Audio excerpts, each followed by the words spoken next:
A very good morning to you, Sakina, and to the listeners. Indeed, the former president of the ANC and former president of the country,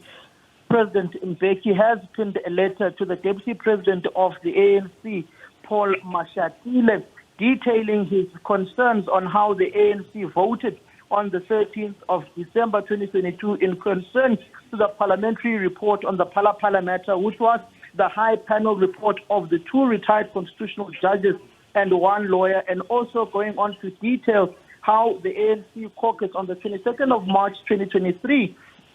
voted in the matter concerning the motion on Phala Phala in the National Assembly, and so on, going on to the 23rd of March as well, when the ANC caucus voted against the parliamentary inquiry into corruption at Eskom after the lid that was lifted by the former Eskom Group Chief Executive Officer and Reiterator, detailing the corruption that was allegedly taking place at the power utility during his tenure. Former President Mbeki takes a chronological look at the ANC's stance and how it is alienating the general masses of the Republic, stating from the letter the ANC president penned on August 2020, in which he says that the ANC stands as accused number one, which was the letter penned by ANC President Cyril Ramaphosa. Former President Mbeki goes on to speak about the Phala Phala matter and the corruption allegations and the corruption charges laid by Arthur Fraser on the $580,000 that were found and stolen at the president's farm in Phala Phala, which for Arthur Fraser at that time branded to be about $4 million. So former President Mbeki essentially says that the ANC is alienating itself from the masses and has totally gone back to the issues raised in the diagnostic report of then Secretary General of the ANC, Gwede Mantashe. Very interestingly, Samkele, as you say, the letter nicely detailed and chronological and breaks down, for example, the processes that the former president thinks,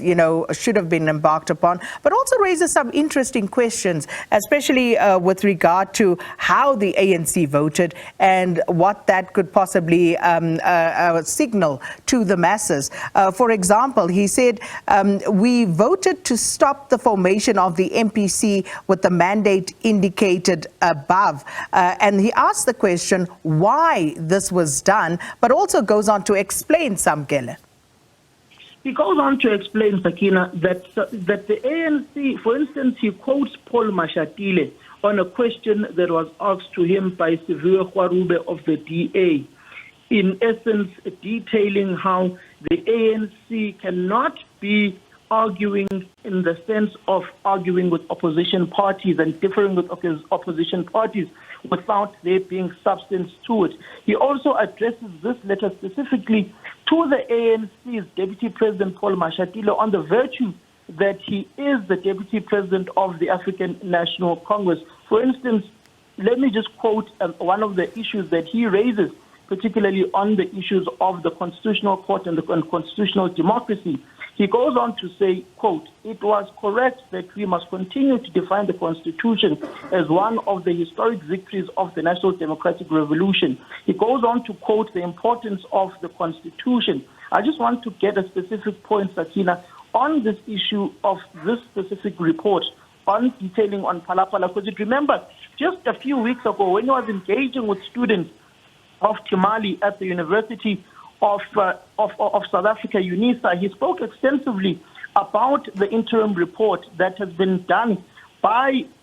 the acting public protector and the public protector's office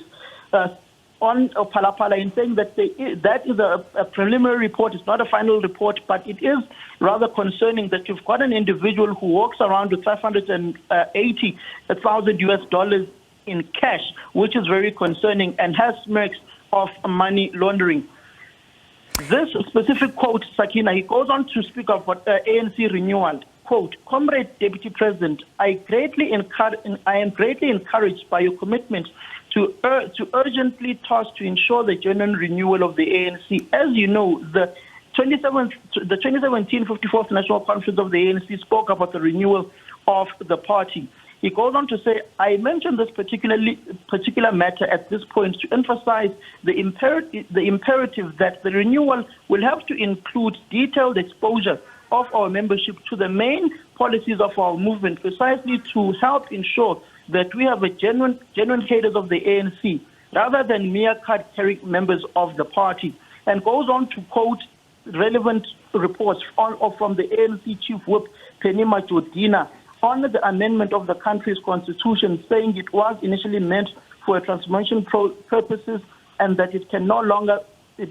serves the needs of the majority. Former President Mbeki essentially differing with the ANC leadership. He goes on to say, personally, I cannot guess what caused the Chief Whip to make the entirely false claims about the Constitution. Basically, former President Mbeki is concerned in the stature and the posture that the ANC is taking in Parliament, basically mirroring what the late stalwart of the ANC, Ahmed Kathrada, pinned to former President Zuma when he questioned and asked for former President Zuma to hand in his resignation on the allegations of corruption, allegations of state capture, and the state being in the hands of individuals. Former President Mbeki basically saying that the ANC is handling this issue of Phala Phala wrongly and mirrors it to how the ANC under former President Zuma handled the issue of Nkandla.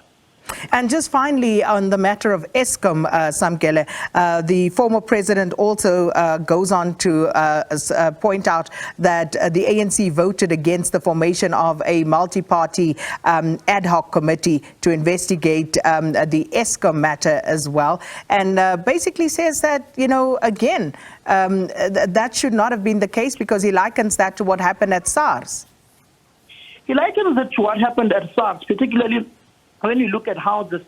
revenue collector was hollowed out. He goes on in this letter to basically say that the ANC prevented oversight over the issues of the presidency and issues pertaining to corruption at the power utility Eskom, or on this particular point on Eskom.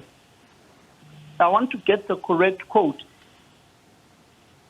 He says, thereby, inadvertently, we have conceded more time and space to the criminality at Eskom to continue with its disastrous consequences. He's basically saying here, Sakina, that the ANC voting against an ad hoc committee to look into the affairs of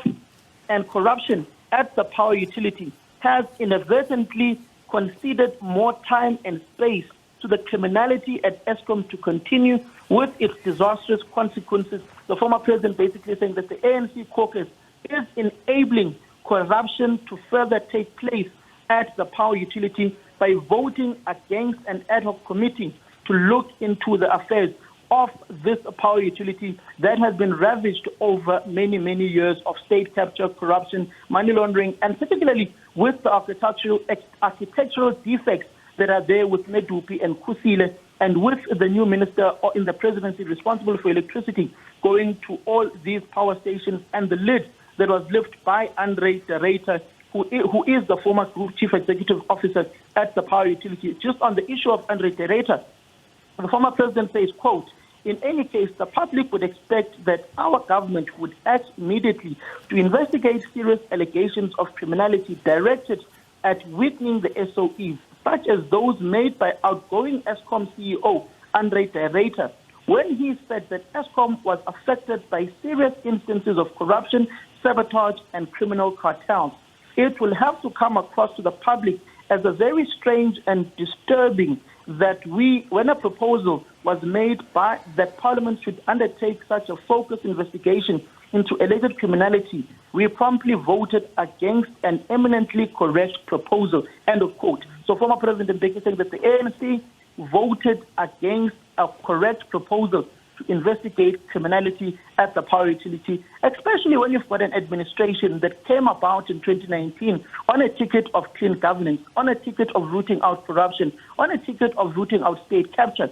You've got the crusader of fighting against state capture, which is the Minister of Public Enterprises, President Gordon, who also voted with the ANC in this specific motion. I'm not sure whether he voted for the adoption of the ad hoc committee or voted against the motion for this ad hoc committee, but you do know that in that instance, the ANC always says you must toe the party line. If you don't toe the party line, you are investigated. It's only 3 ANC members of parliament, Sakina, on the day of voting for the Phala Phala matter, that voted